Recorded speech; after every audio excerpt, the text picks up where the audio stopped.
who you marry is perhaps the most important decision that you can possibly make in your life. And I caution men, when you marry. Part of, she would never do this to us, but also part of, maybe this is all part of a plan.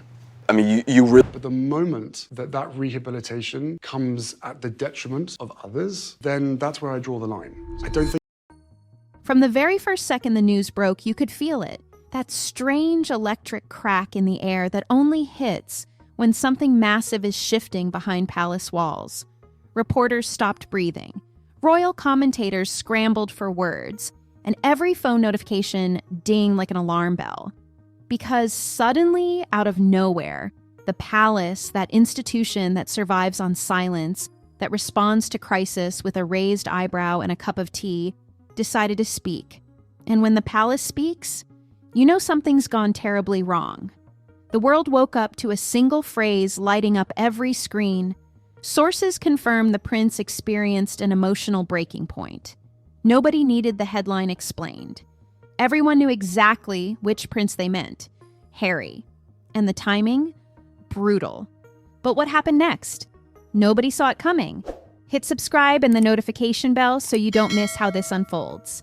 Drop a like and let's dive in.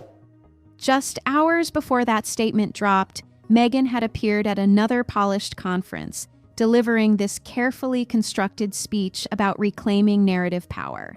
Except this time, the delivery felt sharper, edgier, like even she was struggling to keep the facade from cracking.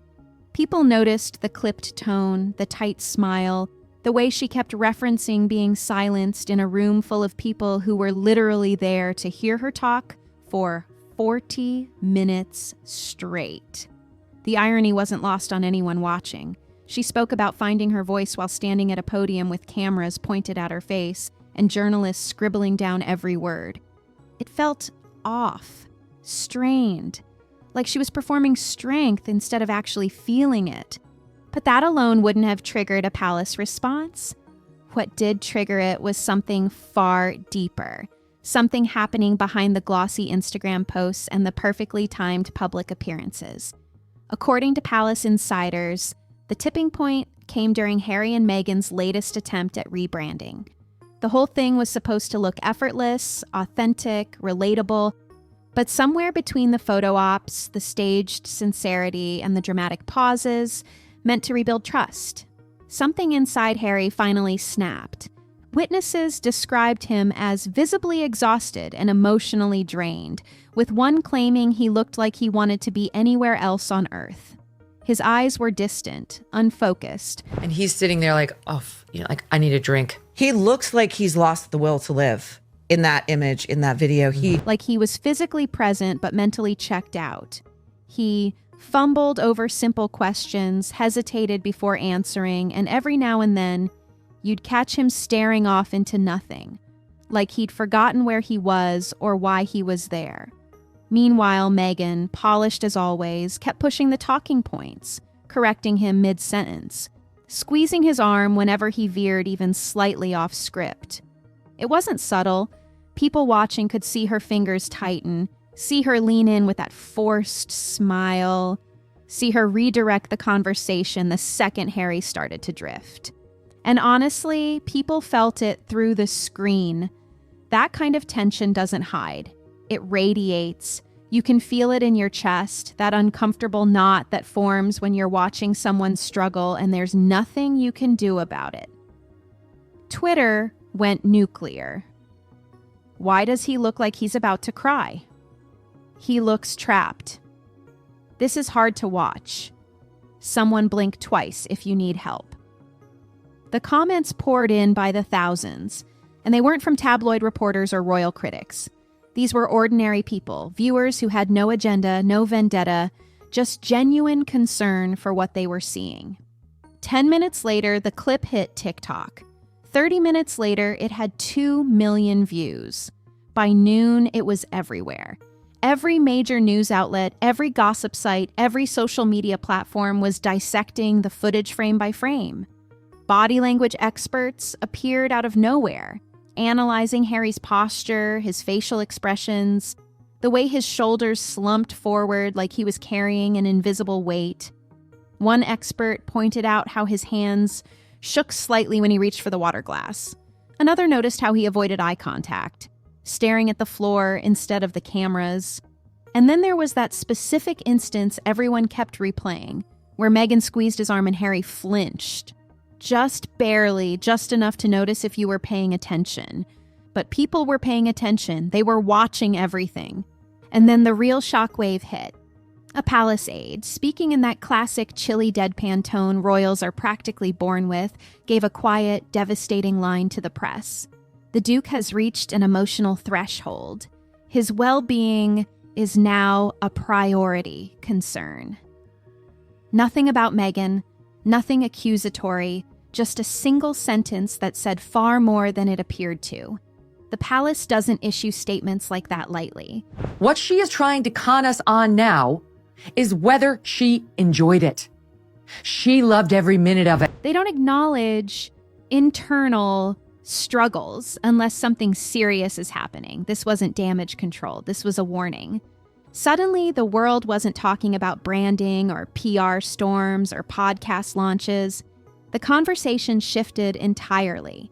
It became about Harry, the man, the son, the brother, and the unmistakable sense that he was cracking under pressure. Not royal pressure, not media pressure, personal pressure, the kind that builds slowly, quietly, until one day you wake up and realize you can't carry it anymore. People started asking questions they hadn't asked before. When was the last time we saw Harry genuinely smile? When was the last time he seemed relaxed? When did he start looking so tired? Even tabloids softened for a moment, which is saying something. These are outlets that thrive on scandal, that build entire empires on tearing people down, and even they paused. Commentators, usually merciless, paused their rehearsed outrage and said the same thing in different ways. He looks broken, he seems lost, like he needs help. The shift in tone was noticeable, almost eerie. For the first time in years, the narrative wasn't about drama or controversy. It was about a human being in pain. And that's when the palace, the old guard, the machine, the carefully choreographed institution of centuries, quietly stepped in behind the scenes. You could almost sense the gears turning, not out of vengeance, not out of spite, out of fear for one of their own. Because whatever else had happened, whatever tension existed between Harry and the rest of the family, he was still one of them. He was still the boy who walked behind his mother's coffin. He was still William's brother.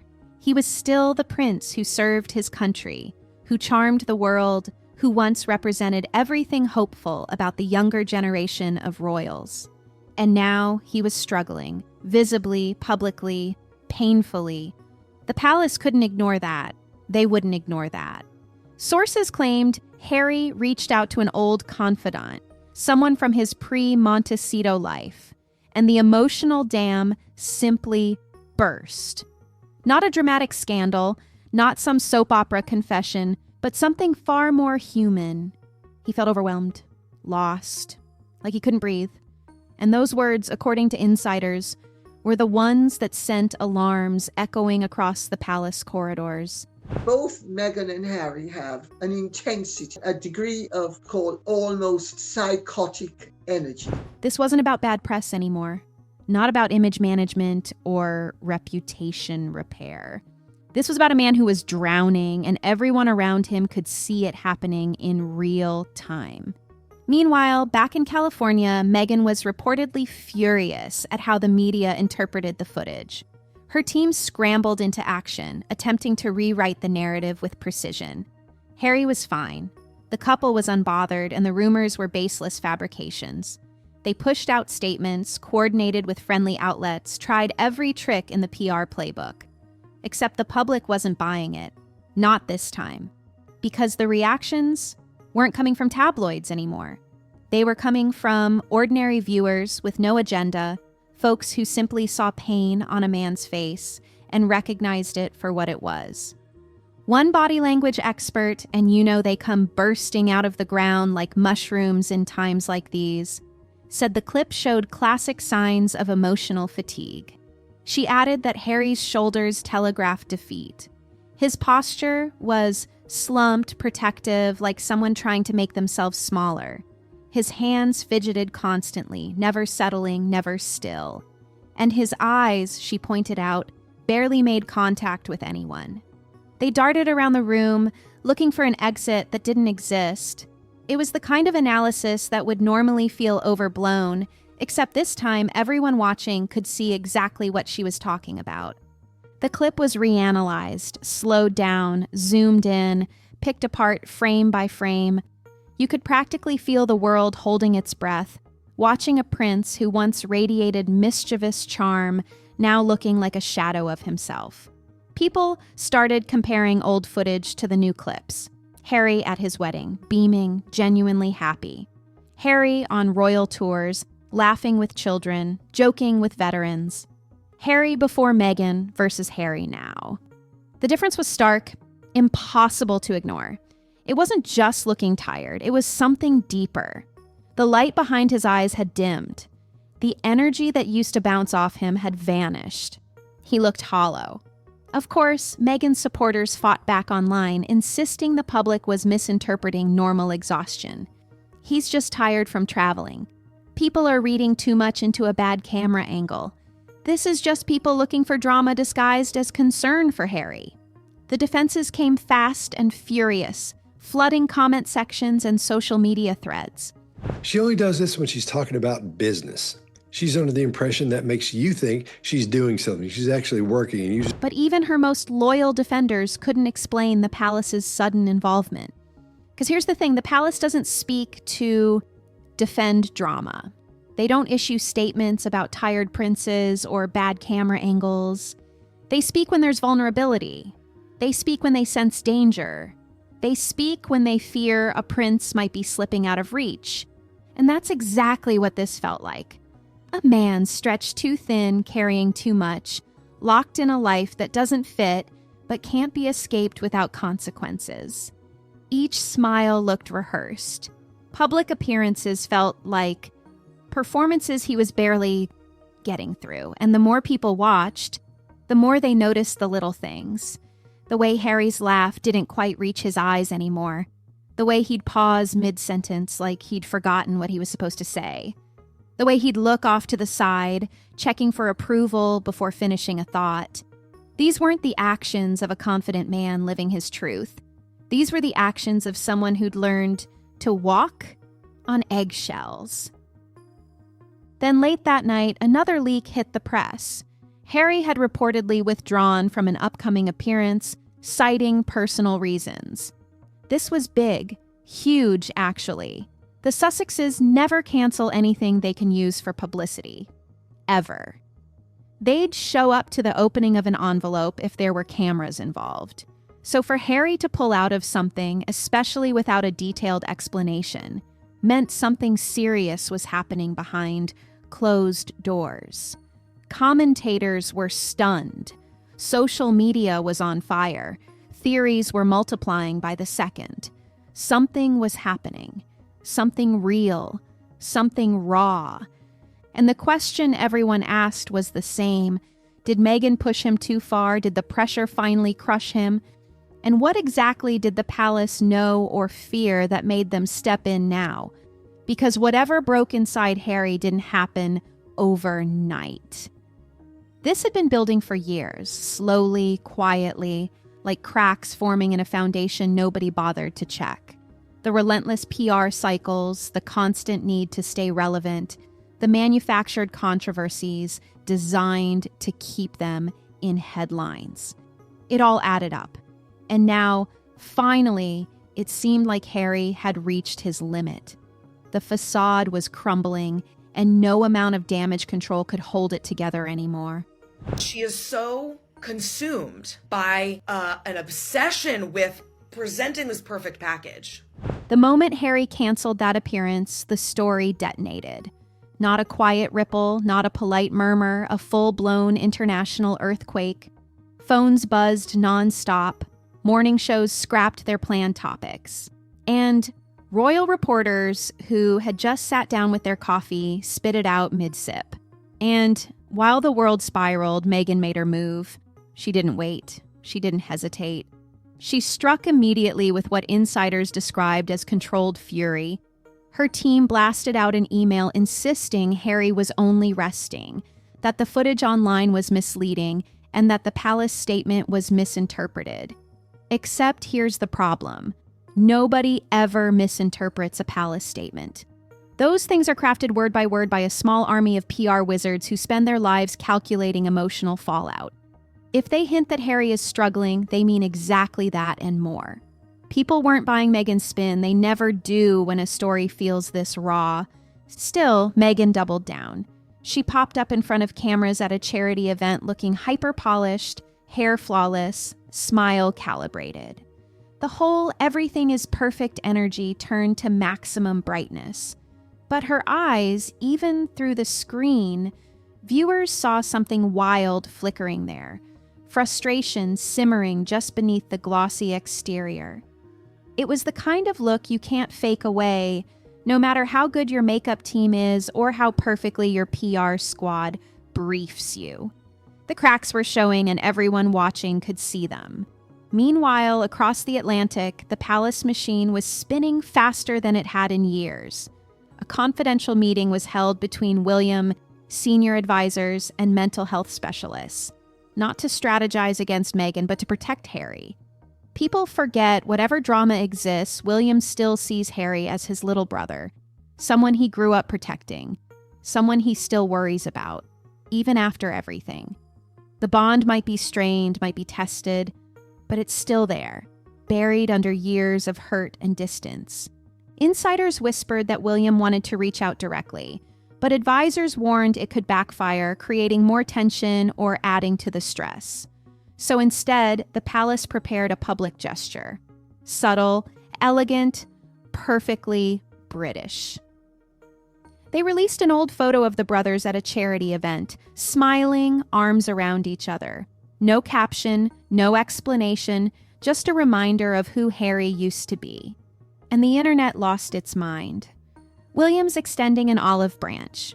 Is this a lifeline? The palace is signaling support. Is Harry coming home? On social media, hashtags exploded. Bring Harry home, free Harry, support the prince. That's when the real panic hit Meghan's camp. Because for the first time in a long time, public sympathy wasn't with her. It was with him. The narrative wasn't Meghan versus the palace anymore. It was Harry is breaking and the palace is trying to save him. He says, he broke this story, that she is angry and wants answers. Her PR team scrambled into full crisis mode. New photos magically appeared online showing Meghan and Harry laughing together in Montecito. Though people quickly pointed out Harry's smile looked oddly strained and his hand placement looked directional, like someone told him exactly where to put it. Within minutes, the memes rolled in. TikTok zoomed in on Harry's expression like they were analyzing FBI surveillance footage. Twitter roasted the photo's lighting.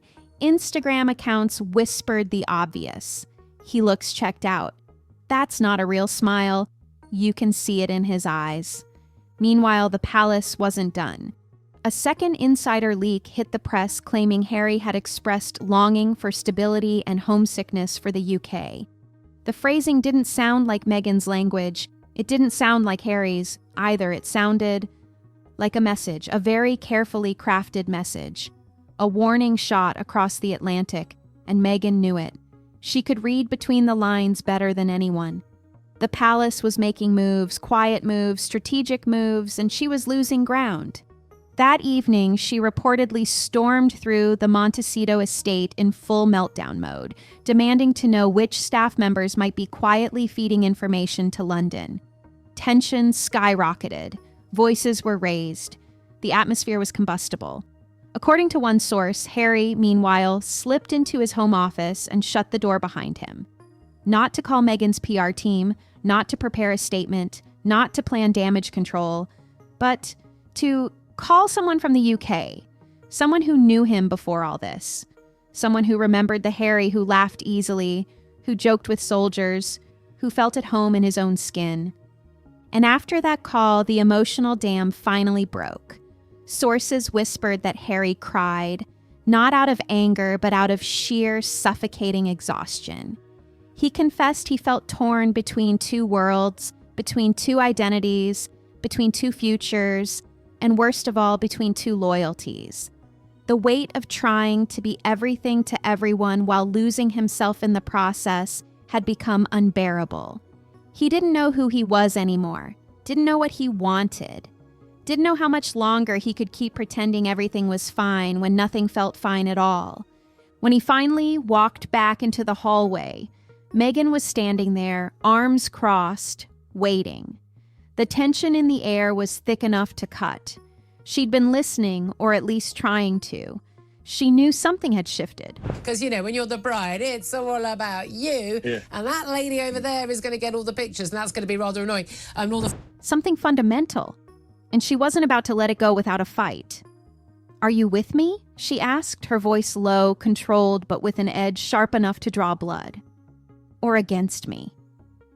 It was the question he'd feared for years. The ultimatum he'd seen coming but hoped would never arrive. And the world, the press, the palace, the internet, the entire global stage held its breath because Harry's answer would shape everything that came next. Harry didn't answer Meghan immediately. In fact, he didn't answer at all. He walked past her, not rudely, not aggressively, but with the slow, numb steps of someone whose mind is somewhere else entirely. And Meghan hated that more than any argument. Silence was her enemy. Silence meant she was no longer steering the scene. And for the first time since moving to America, she wasn't steering him either. She followed him down the hallway, her frustration sharpening at every step. But before she could corner him, something else erupted. Louder, faster, and far more dangerous. The leak. Someone, and to this day nobody can agree who, provided a journalist with explosive details from Harry's emotional phone call to the UK. Not the full conversation, not the private substance, but enough to start a wildfire. Prince Harry has privately reached out for guidance as he navigates emotional strain. He is said to feel caught between roles and longing for steadiness. Senior royal aides are preparing for multiple possible outcomes. Those 3 lines were all it took. Within minutes, Pray for Harry trended worldwide. Talk shows halted mid-segment to address the breaking update. Even late-night comedians paused the jokes, blinking in disbelief. And Meghan? She felt that earthquake because this leak didn't paint her as a villain. It painted her as irrelevant. This wasn't Meghan versus the palace, not Meghan's PR blaming the firm. This was entirely about Harry's emotional state, and it positioned him in the center of a global sympathy wave she couldn't control. Her team scrambled, first denial, then reframing, then gentle downplaying, but it didn't matter. People were hungry for the story of a wounded prince grappling with 2 worlds, and for once the spotlight wasn't on Meghan. And that might have been the thing that rattled her most.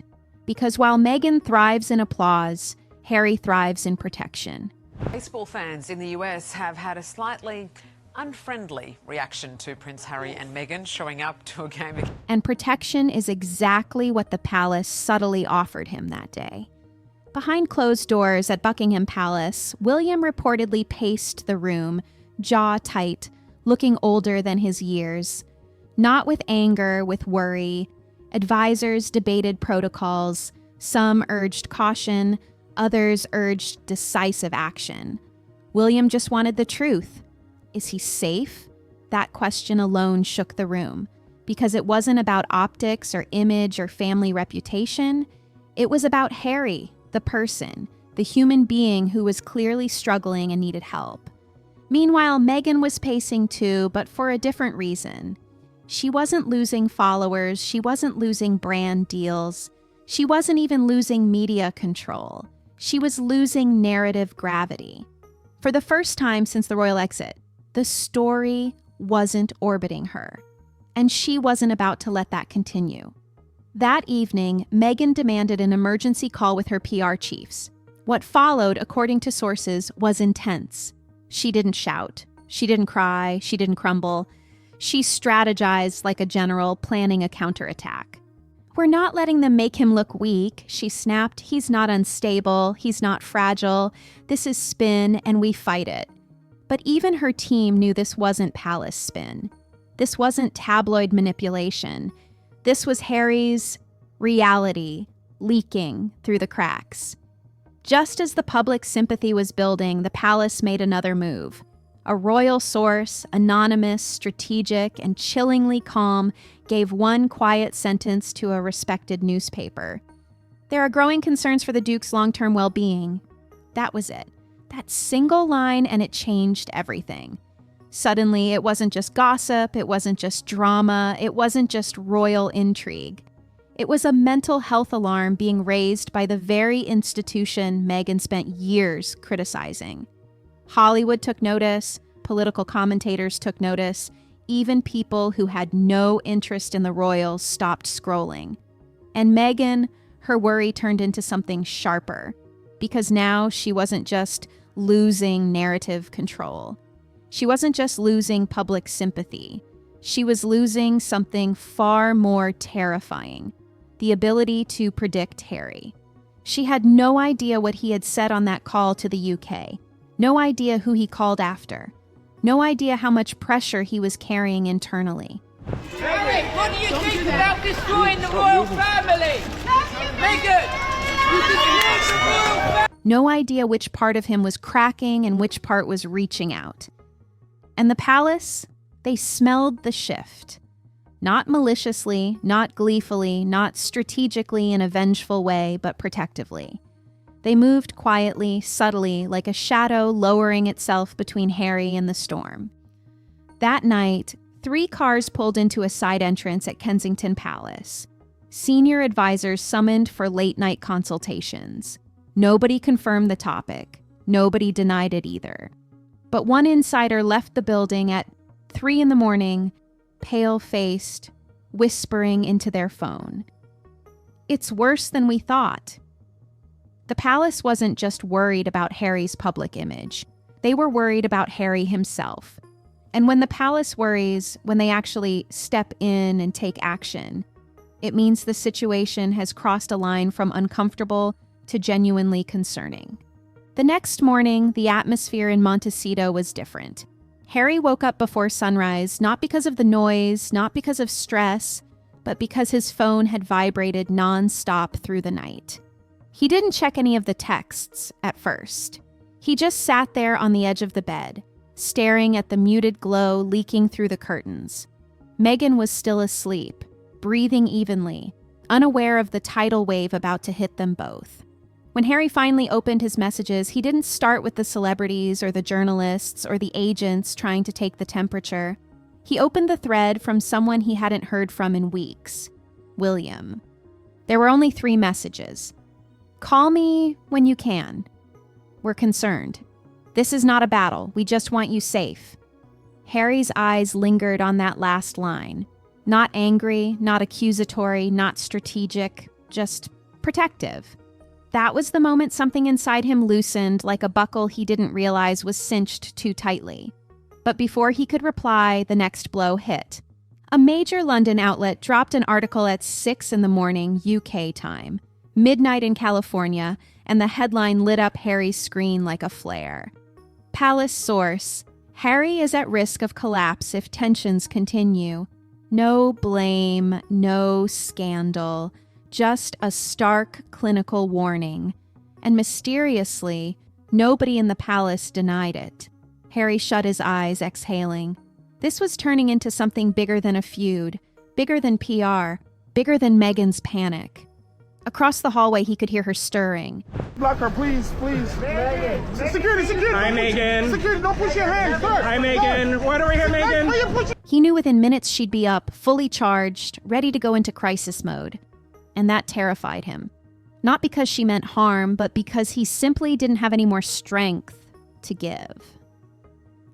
When she finally walked into the kitchen, the sunlight hitting her face, her expression instantly darkened.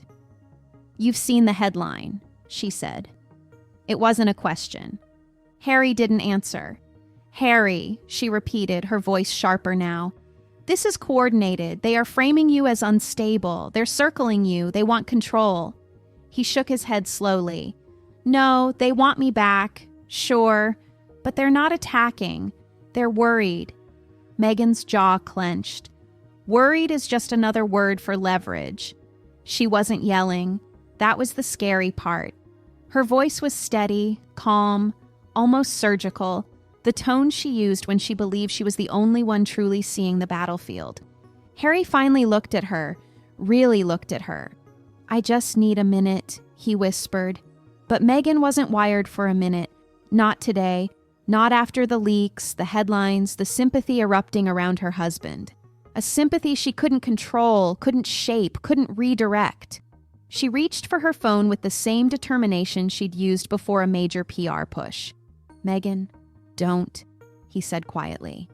She didn't pause. If I don't step in now, they'll own the story. Let them, he murmured. Those two words froze the room. Because that wasn't just exhaustion speaking. It wasn't defeat. It was liberation. He wasn't choosing the palace over her. He wasn't choosing America over Britain. He wasn't choosing media silence over strategy. He was choosing peace. And peace was the one weapon Meghan didn't know how to fight. She set her phone down slowly, her eyes locked on his. You want them to win, she whispered, her voice barely audible but sharp as broken glass. No, Harry said softly, his voice hoarse but certain. I just don't want to keep losing myself. That line, that single line, would later become the headline of 1,000 talk shows, opinion panels, and royal analysis pieces. But right now, it was only for her, and she hated how honest it was, how raw, how undeniable. Before either of them could continue, Harry's phone buzzed again. This time it was from his UK security liaison. A short, clipped message. Statement incoming. Thank you, Harry. Thank you, Harry.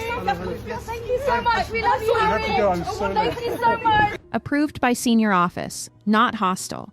Meghan inhaled sharply. They're releasing something without coordinating with us. Harry swallowed hard. They don't have to coordinate with us. And just like that, the shift became undeniable. Because 10 minutes later, Buckingham Palace posted a brief, carefully worded message across all official platforms. The Duke of Sussex remains a cherished member of the family. We ask the public respectfully to give him the space and compassion he deserves as he manages private challenges. No shade, no accusations, just humanity. And that was the real power play. Not anger, not punishment, not revenge. Kindness weaponized in the most elegant way possible. Harry's eyes softened as he read the words. Because for the first time in years, the palace wasn't treating him like a defector or a liability. They treated him like a son, a brother, a man who needed room to breathe. Social media exploded instantly. Pundits scrambled to analyze every word. Meghan's team started sending her frantic drafts for responses, notifications lighting up her phone like fireworks. But Harry just sat down quietly, peacefully, as if that one statement had lifted the weight of 6 years off his shoulders. And for Meghan, that was the moment the ground finally cracked beneath her feet, because she realized something devastating, something she'd been fighting against for months but could no longer deny. The palace wasn't fighting her anymore. They weren't trying to expose her. They weren't trying to silence her. They weren't even trying to pull Harry back. They were simply reminding the world and reminding him that he had a place he didn't have to defend, where he didn't have to perform or spin, where he didn't have to be strong every second of every day. And for the first time, Meghan wasn't just losing the narrative. She was losing Harry's fear.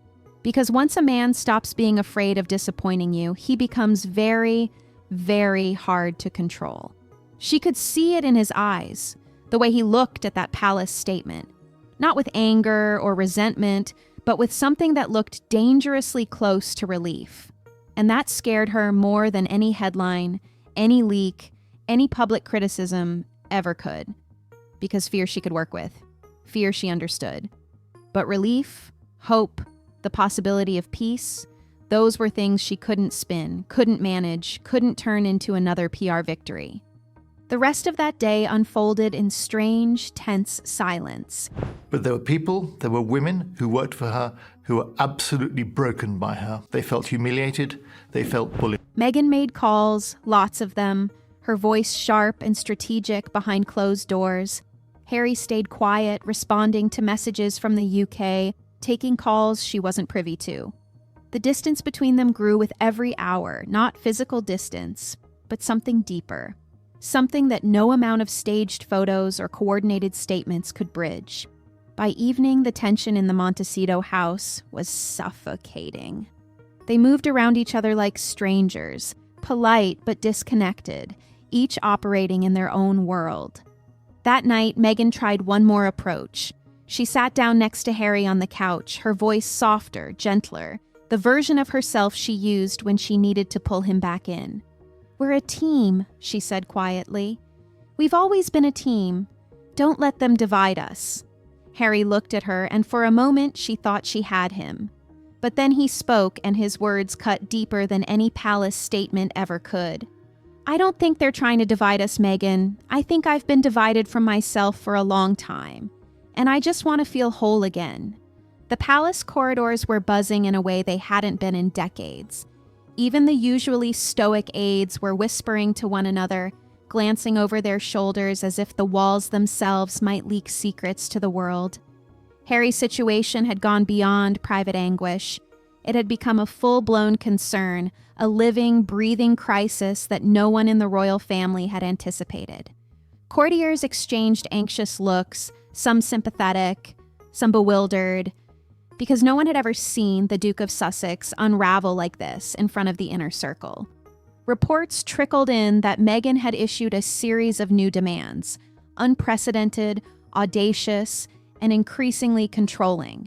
Staffers described her as meticulous to the point of obsession, issuing instructions not just for appearances and speeches, but for Harry's schedule, interactions with family members, and even casual social outings.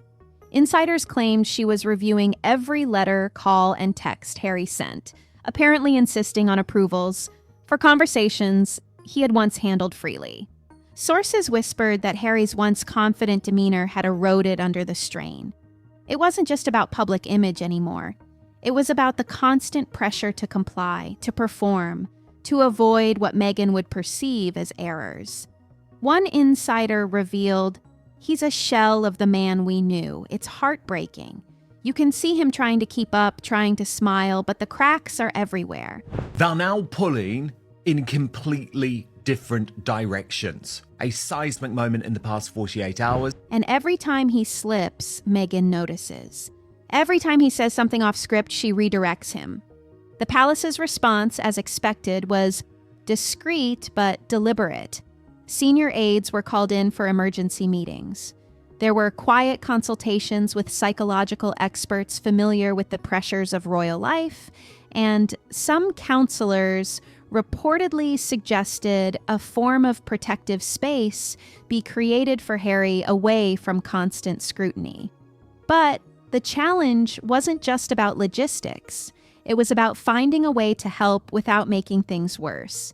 Any direct intervention risked escalating tension with Meghan, whose public narrative had increasingly painted the royal family as rigid and controlling. Meanwhile, the media smelled the story. Royal correspondents, gossip columnists, and online influencers converged on any sign of strain, magnifying every instance of Harry's visible discomfort. A simple misstep, a grimace, a distracted wave became a viral sensation overnight. Headlines screamed about the Duke in distress and the royal family on edge, while social media users dissected every frame from public appearances, relentlessly analyzing body language and facial expressions. The scrutiny only added to Harry's mounting pressure. And for Meghan, it seemed like confirmation that her influence and control was absolute. Even insiders closest to Harry admitted the tension was unbearable. Private moments with family members became orchestrated, brief, and heavily monitored. Cousins, childhood friends, and even staff who had worked with him for years reportedly noted a stark change. He used to joke, laugh, and genuinely enjoy moments, one source said. Now every interaction is measured, calculated, like he's performing for her, not himself or the family. Yet the drama wasn't confined to the palace walls. International media outlets were quick to pick up on subtle leaks, with rumors ranging from reported demands to whispered plans for public statements. Each story painted a picture of Harry caught in an invisible cage, torn between loyalty, love, and the unyielding pressure of his circumstances. Public opinion, predictably, was divided. Some expressed sympathy, framing the situation as a tragic love story gone wrong. Others criticized him for allowing himself to be influenced. Where there's smoke, there's fire, Dan. Don't you feel like that? You've been in the news business for a while. Yeah, I mean, look, I am a big believer. Reflecting a growing discourse on personal responsibility versus control. Inside Buckingham Palace, the senior staff faced a delicate balancing act. They had to maintain discretion, protect the Duke's well-being, and ensure that any interventions did not escalate the situation further. Advisors reportedly debated whether to create private buffers for Harry or even stage temporary breaks from public duties. No option seemed risk-free. It's not like dealing with a typical challenge, one palace aide said. This is someone who knows him intimately, understands his vulnerabilities, and has the means to apply pressure in ways we can't always see. The intensity of Meghan's approach reached its peak during a private family gathering. According to sources, observers described Harry as physically and emotionally drained, attempting to participate while simultaneously adhering to her precise expectations. Staffers recalled him muttering under his breath, attempting to maintain composure, but ultimately showing visible signs of the internal conflict that had become increasingly unbearable. Some witnesses reported that his hands shook, his jaw tightened, and the strain was written all over his face, a visible manifestation of the internal battle that had been raging for months. In these moments, the palace realized that Harry's well-being was no longer just a private matter. It was a genuine concern. The public, while sympathetic to the royal family in general, had been conditioned by years of media portrayal to see Meghan as a force capable of exerting unprecedented influence over her husband. The narrative was potent, almost magnetic, a royal prince caught in a web of expectations and control that appeared to dictate his every move. Senior aides reportedly escalated the matter to discussions with the king, who faced an unenviable position. Step in too openly, and Meghan could spin the narrative into one of intrusion and control. Do nothing, and Harry's health, and by extension the stability of the family, risked further deterioration. Strategists considered quiet interventions, private council sessions, the introduction of neutral advisors, and carefully timed opportunities designed to restore confidence without provoking confrontation. Meanwhile, Meghan's team remained steadfast in their strategy. Advisors close to her emphasized that every public interaction... The tide is turning against Meghan and Harry. In Britain, she would have had an approval ratings in the 80%. It's now down to... Every media statement and every social appearance was meticulously orchestrated. Leaks to tabloids were carefully calculated, interviews strategically edited, and social media narratives tightly controlled. Insiders revealed that she viewed Harry's vulnerability not as weakness, but as something that reinforced the narrative that she was central to the public perception of the couple's success and relevance. By this point, even close friends reportedly noticed the strain. Calls to trusted confidants became shorter, laughter less frequent, and Harry's personal spontaneity, once a hallmark of his charm, faded. One longtime family friend commented, "He's still Harry, but the spark is dimmer. Every smile seems rehearsed, every interaction measured." It's heartbreaking to watch. As whispers of Harry's struggle circulated, the palace acted with the same discretion that had governed centuries of sensitive royal matters. Security was subtly increased. Advisors rotated through private sessions with Harry, and mechanisms were established to filter communications, ensuring that potentially inflammatory messages never reached him unchecked. The goal was clear: contain the psychological impact while preventing the drama from spilling further into public consciousness. And yet the public remained ravenous for details. Every leaked anecdote became fuel for analysis. Private glances and public photos got dissected for meaning. Social media erupted in speculation. Hashtags trended. Fan pages theorized. And commentary sections overflowed with guesses about the cause, intensity, and implications of Harry's visible struggle. While the palace worked behind the scenes, the court of public opinion operated with relentless scrutiny, amplifying the stakes and heightening the tension. By the end of this tumultuous period, it became clear that the crisis had reached a critical point. Harry's struggle was no longer just a private battle. It had evolved into a complex drama involving personal relationships, public perception, and the institution itself. Meghan's influence, whether viewed as protective, controlling, or strategic, had reshaped the narrative around the Duke, leaving insiders and the public alike questioning not just his role in the monarchy. I don't think that we can ever have peace with my family unless the truth is out there, but his very sense of self. As aides and advisors continued to navigate the precarious balance between intervention and discretion, one truth became undeniable. The royal family had entered uncharted territory. Harry's vulnerability, once confined to private moments, had now become a public spectacle, and the palace's careful strategies were being tested like never before. The coming days promised further drama, difficult decisions, and the potential for revelations that could redefine the relationship between Meghan, Harry, and the institution itself. This was no ordinary family tension. This was a seismic shift, a collision of personal desire, public expectation, and institutional pressure. And in the eye of this storm, Harry's humanity, his fears, frustrations, and heartbreak was laid bare for all to see, forcing the palace to confront a reality that even centuries of protocol and tradition could not fully manage. The silence that followed Harry's words was deafening.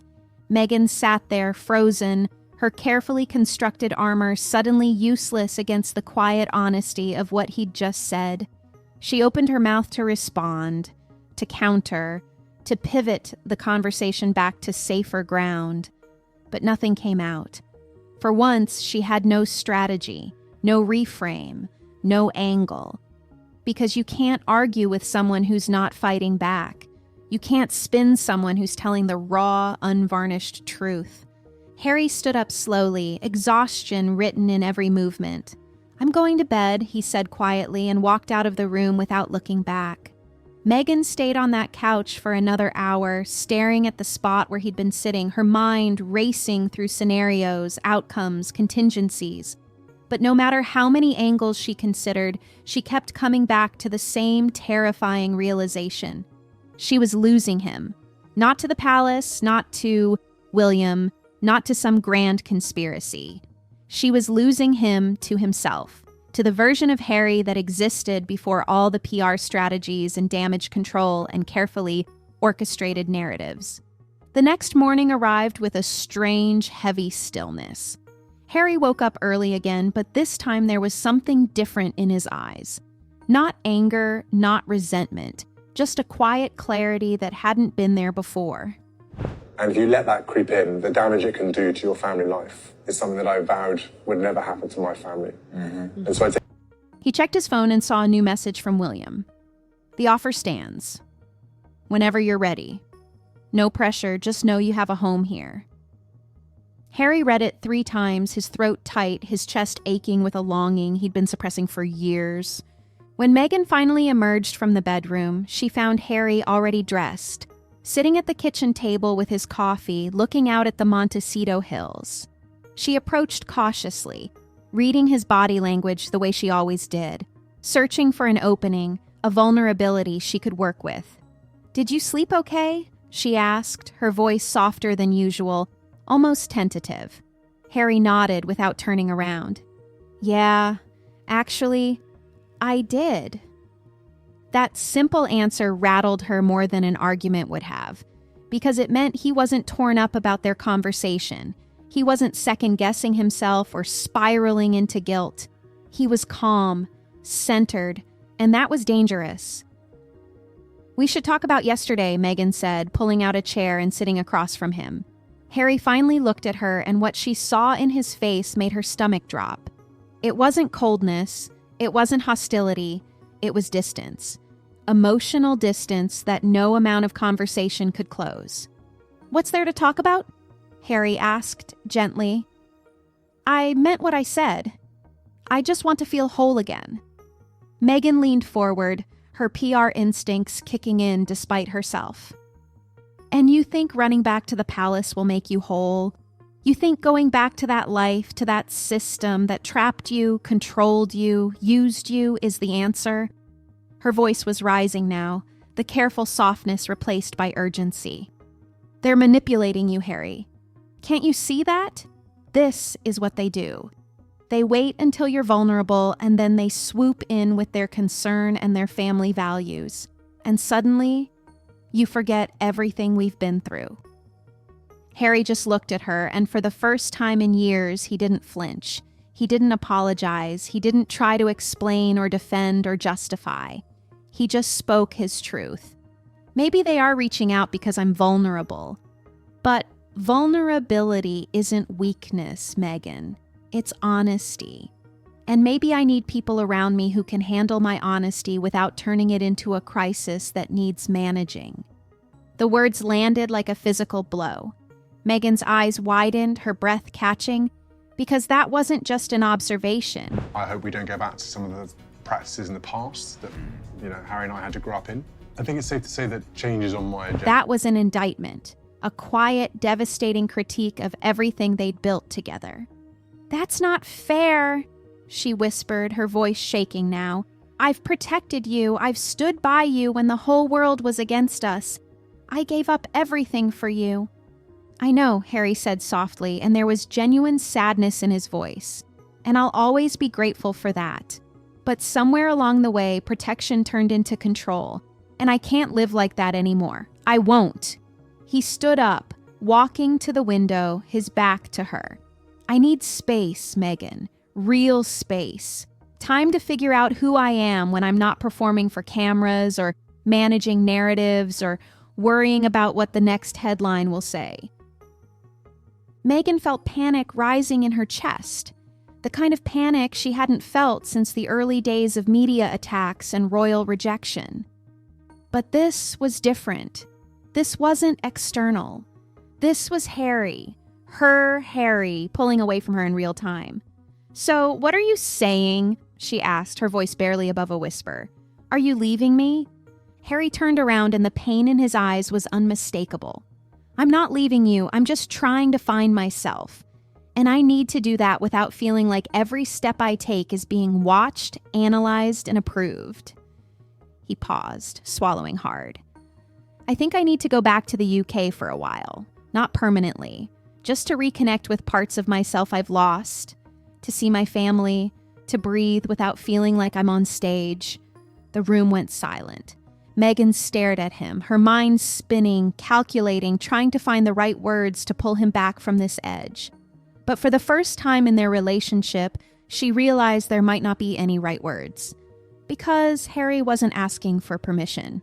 He wasn't seeking her approval. He was informing her. And that shift, that fundamental shift in the power dynamic between them, changed everything. "When?" she finally asked, her voice hollow. Harry looked down at his hands. "Soon, maybe next week. William's already offered to arrange things quietly. No press, no drama, just family." Meghan laughed bitterly. "Right. No drama. Because The palace is so good at that. She stood up abruptly, pacing now, her frustration spilling over. You really think they're just going to let you visit and leave? You think they won't use this to drive a wedge between us? To paint me as the villain who kept you away from your family? You can't defend them anymore. You know, Harry, I defended him all along, said, look, he's protected his country, served his country. I don't care what they think, Harry said quietly, and those 5 words held more weight than anything he'd said in years. I don't care what the media thinks. I don't even care what the public thinks anymore.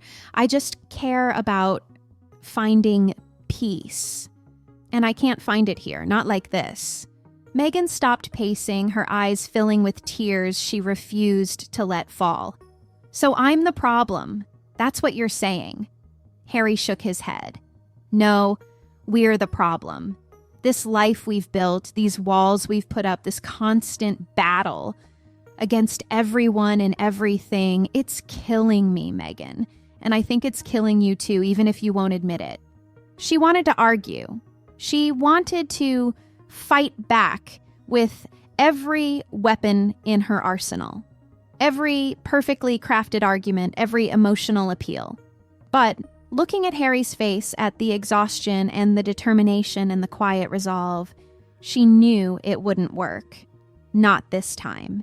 He'd already made his decision.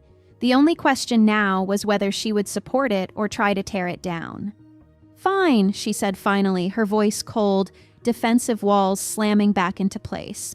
Go, run back to the family that made your life miserable. See if I care.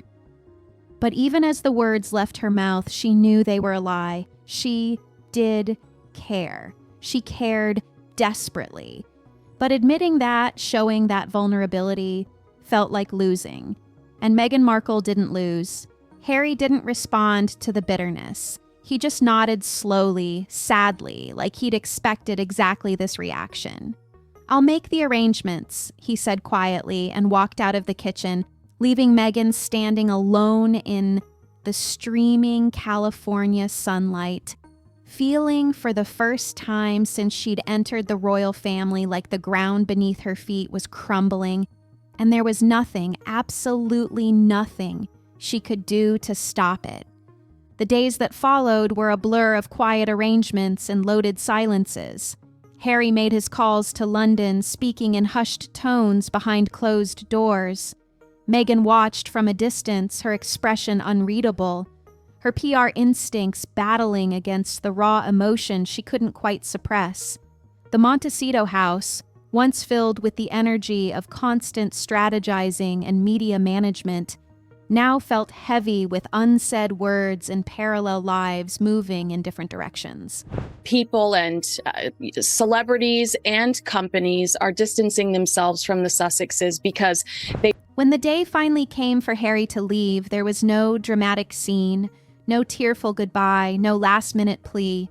Just 2 people standing in a foyer, the weight of everything unspoken hanging between them like fog. I'll call you when I land, Harry said, his voice gentle but firm.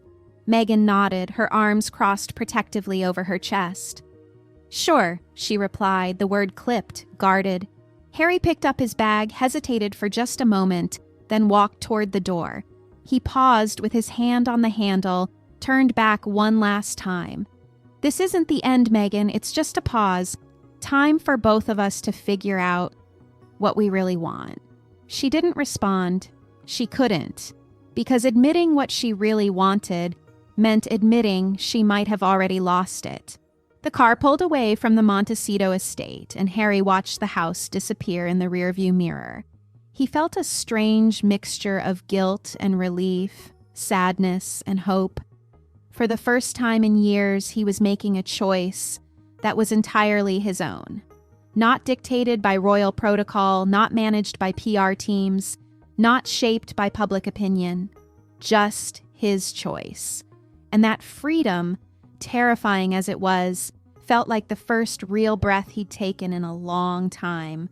Meanwhile, back at Buckingham Palace, William stood at a window overlooking the courtyard, his phone in his hand, waiting.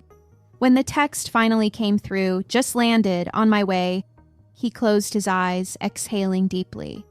He'd been holding his breath for months, watching his brother struggle from across an ocean, powerless to help. But now, Harry was coming home. Not to stay forever, maybe not even for long, but he was coming. And that was enough. The palace staff had been briefed to keep everything low-key, no fanfare, no press alerts, no official statements. This wasn't a royal return. This was a brother coming to see his family, a man trying to find his way back to himself. The world didn't need to know every detail. Some things, the truly important things, could happen quietly, away from cameras and commentary. When Harry's car pulled through the private entrance, William was there waiting. The brothers stood facing each other for a moment, years of hurt and distance visible in the space between them. Then William stepped forward and pulled Harry into a tight embrace. No words, just the kind of hug that says everything words can't. "Welcome home, mate," William finally whispered, his voice rough with emotion. I've said forever that all it takes is a letters patent to remove royal titles if the king really wishes to do so. Harry's response was barely audible. "Thanks for not giving up on me." Inside the palace walls, over cups of tea that grew cold as they talked, Harry began to unpack the weight he'd been carrying. Not with grand confessions or dramatic revelations, just honest conversation about feeling lost, about the pressure, about losing himself somewhere between who he was and who everyone expected him to be. William listened without judgment, without, "I told you so," just with the understanding of someone who'd watched his brother disappear and was grateful to see glimpses of him returning. Back in Montecito, Meghan sat alone in the house that suddenly felt too big, too quiet, too empty. Her phone buzzed constantly with messages from her team, drafts of statements, suggestions for how to frame Harry's absence. But for once, she ignored them all. Because this wasn't something she could spin. This was real, raw, and it required her to confront something she'd been avoiding for a long time.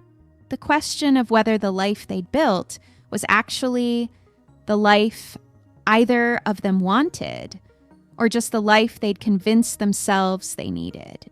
She thought about Harry's words, about feeling whole, about finding peace. And for the first time, she allowed herself to wonder if maybe, just maybe, he was right. If maybe the constant battle, the endless PR wars, the need to control every narrative had taken something from both of them. Something essential, something human. The world, of course, eventually noticed Harry's absence from California. Speculation ran wild. Theories multiplied. Headlines screamed about splits and reconciliations and palace interventions. But the truth was simpler and more complex than any tabloid could capture. A man had reached his breaking point and chosen to step back. A family had opened their arms to welcome him home. And a woman sat 3,000 miles away, wrestling with the realization that sometimes love means letting go, even when every instinct screams to hold tighter. As days turned into weeks, Harry found himself slowly rediscovering pieces of who he used to be, laughing without calculating how it would look, speaking without worrying about being contradicted or corrected, breathing without the constant weight of performance and perception. He wasn't running away from Meghan or their life together. He was running toward himself, toward the parts of him that had gone quiet under years of noise. And perhaps that was the real story all along. Not a tale of palace intrigue or PR manipulation or royal drama, but the deeply human story of someone who'd lost themselves and was finally brave enough to go looking. Whether he'd find his way back to Meghan, whether their relationship could survive this transformation, whether the palace and California could ever coexist in his life, those questions remained unanswered. There has always been this competition between us, weirdly. But for now, in this moment, Harry sat in a familiar room in a palace that had once felt like a prison and now felt like sanctuary, talking with his brother about football and childhood memories and everything and nothing at all. And for the first time in years, he felt something he'd almost forgotten existed. He felt like himself Flawed, uncertain, still figuring it out, but undeniably, authentically himself. The palace had issued no statements. Meghan had made no public comments. The media continued to speculate and analyze and dissect. But behind all the noise, something profound had shifted. A prince had chosen peace over performance. A brother had chosen connection over distance. And a man had finally, after years of losing himself in everyone else's expectations, chosen to find his way home. What happened next, nobody could say for certain. But one thing was clear: Harry had stopped being afraid. And once a man stops being afraid of disappointing everyone else, he becomes free to finally, truly be himself. That freedom, hard-won and fragile as it was, might just be the thing that saved him. Not from Meghan, not from the palace, not from the media, but from the slow erasure of his own identity. And maybe, just maybe, that was the whole point all along. So there you have it. A prince who finally chose himself. A palace that opened its doors. And a question that's still hanging in the air: what comes next? If you want to see how this story continues to unfold, hit that subscribe button and turn on notifications. Drop a like if this hit different. And let me know in the comments. Do you think Harry made the right call? Thanks for watching. See you in the next one.